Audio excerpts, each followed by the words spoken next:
এই মুহূর্তে চট্টগ্রামের লোহাগাড়া আছেন রিপোর্টার সুজাউদ্দিন রুবেল এবং চট্টগ্রাম মেডিকেল কলেজ হাসপাতালে আছেন পার্থপ্রতিম বিশ্বাস। সরাসরি প্রথমে যাচ্ছি রুবেলের কাছে। রুবেল, চট্টগ্রাম কক্সবাজার মহাসড়কের লোহাগাড়ার চুনতি এলাকায় সড়ক দুর্ঘটনা হয়েছে ভয়াবহ। এই দুর্ঘটনার স্থলে আমরা আছি। এখানে আসলে প্রত্যক্ষদর্শী যে এখন পর্যন্ত আমরা যেটা জানতে পেরেছি, এখন পর্যন্ত 10 জনের মৃত্যু হয়েছে।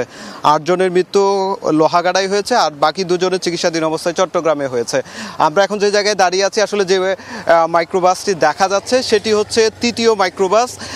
প্রথম দিকে সকাল 8টার দিকে দুর্ঘটনাটি ঘটেছে। প্রথমে বাস, একটি রিল্যাক্স পরিবহনের একটি বাস মাইক্রোবাসকে আঘাত করলে ধুমড়ে মুচড়ে যায়, পুরো ছিন্ন ভিন্ন হয়ে গেছে। সেই দৃশ্যটি আমরা লক্ষ্য করেছি। পরবর্তীতে একই বাস আরেকটি যেটি সামনে দেখা যাচ্ছে সেই বাসে গিয়ে আঘাত করে। তবে এই মাইক্রোবাসের কেউ হতাহত হয়নি এবং যে ধুমড়ে মুচড়ে যে গাড়িটি দুর্ঘটনায় কবলিত হয়েছে গাড়িটি মাইক্রোবাসটি, সেটি বলা হচ্ছে কুষ্টিয়া থেকে কক্সবাজার বেড়াতে যাচ্ছিল। ঈদের ছুটিতে কুষ্টিয়া থেকে তারা কক্সবাজার বেড়াতে যাচ্ছিল। পথের মধ্যে চুনতি এলাকায় দুর্ঘটনা ঘটে। একই পরিবারের বা আত্মীয় স্বজন মিলে সবাই দুর্ঘটনায় কবলিত হয়। পরবর্তীতে যারা এখানে আশপাশের লোকজন ছুটে আসে এবং ছুটে এসে এদেরকে উদ্ধার করা হয়। যেখানে শিশু ছিল, নারী ছিল। এই পর্যন্ত আমরা যে হাইওয়ে পুলিশের পক্ষ থেকে যেটা জানতে পেরেছি, 10 জনের মতো মৃত্যু হয়েছে। তবে মৃত্যুর কারণ যেটি বলা হচ্ছে,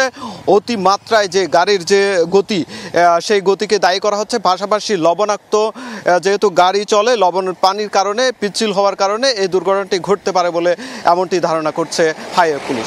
তো এ ছিল আমার কাছে চুনতি এলাকা থেকে সবশেষ। আমরা এখন চলে যাচ্ছি চট্টগ্রামে আমাদের সহকর্মী পার্থপ্রতিম বিশ্বাসের কাছে।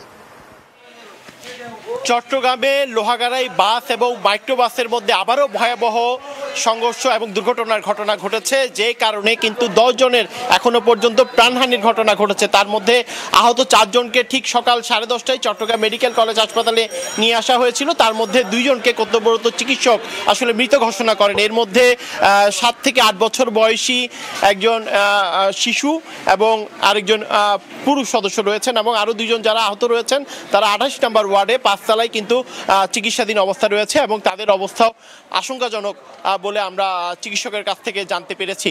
তবে যারা নিয়ে এসেছেন তারা আমাদেরকে অনেকটাই অভিযোগের সুরে বলেছেন, কারণ ঈদের দিন থেকে আজকের দিন পর্যন্ত টানা 3 দিন চট্টগ্রাম কক্সবাজার মহাসড়কের আসলে লোহাগাড়ার চুনতি যে এলাকা, সেই এলাকার জাঙ্গালি এলাকায় কিন্তু পরপর 3 দিন সড়ক দুর্ঘটনার ঘটনা ঘটেছে। ঈদের দিন সকালে যেমন সড়ক দুর্ঘটনার ঘটনায় 5 জন মারা গেছে, গতকালও কিন্তু সড়ক দুর্ঘটনা ঘটেছিল, সেখানে 8 থেকে 12 জন আহত হয়েছিল এবং আজকে সড়ক দুর্ঘটনায় কিন্তু 10 জন মারা গেছে। এবং আমরা শুনেছি কুষ্টিয়া থেকে এই পরিবারটি মাইক্রো করে আসছিলেন, তারা কক্সবাজারের উদ্দেশ্যে যাচ্ছিলেন, কিন্তু আসলে পরিবারের কোনো সদস্যের সাথে আমরা কথা বলতে পারিনি মূলত তারা কোন জায়গা থেকে আসছিলেন, কারণ তাদেরকে উদ্ধার করে নিয়ে এসেছেন স্থানীয় উপজেলা স্বাস্থ্য কমপ্লেক্সের অ্যাম্বুলেন্সে করে একজন স্থানীয় মানুষ এবং একজন সহকর্মী এবং একজন চালক। এবং তারা অভিযোগ করে বলেছেন যে জায়গাটিতে দুর্ঘটনা বারবার ঘটছে, সেখানে আসলে বাস চালকদের যেমন অতিরিক্ত গতিতে বাস চালানোর মানসিকতা রয়েছে, তেমনি তারা অভিযোগ করে বলছেন যে লবণের পানির কারণে সেই জায়গাটি কিন্তু পিচ্ছিল হয়ে যায়। সেই কারণেই বারবার কিন্তু একই জায়গায় টানা 3 দিন ঘটনা ঘটেছে এবং তারা এলাকাবাসী সহ স্থানীয় মানুষজন দাবি করেছেন যাতে প্রশাসনের পক্ষ থেকে কেন বারবার দুর্ঘটনা ঘটছে সেই বিষয়ে কিন্তু যাতে তদন্ত করে দেখা হয়, ভবিষ্যতে যাতে আর কোনো ধরনের দুর্ঘটনা ঘটতে না পারে। তো এই ছিল আমার কাছে এখনো পর্যন্ত চট্টগ্রাম মেডিকেল কলেজ হাসপাতাল থেকে এখানকার সর্বশেষ খবর। সরাসরি যুক্ত ছিলাম চট্টগ্রামের লোহাগাড়া এবং চট্টগ্রাম মেডিকেল কলেজ হাসপাতাল প্রাঙ্গণ থেকে।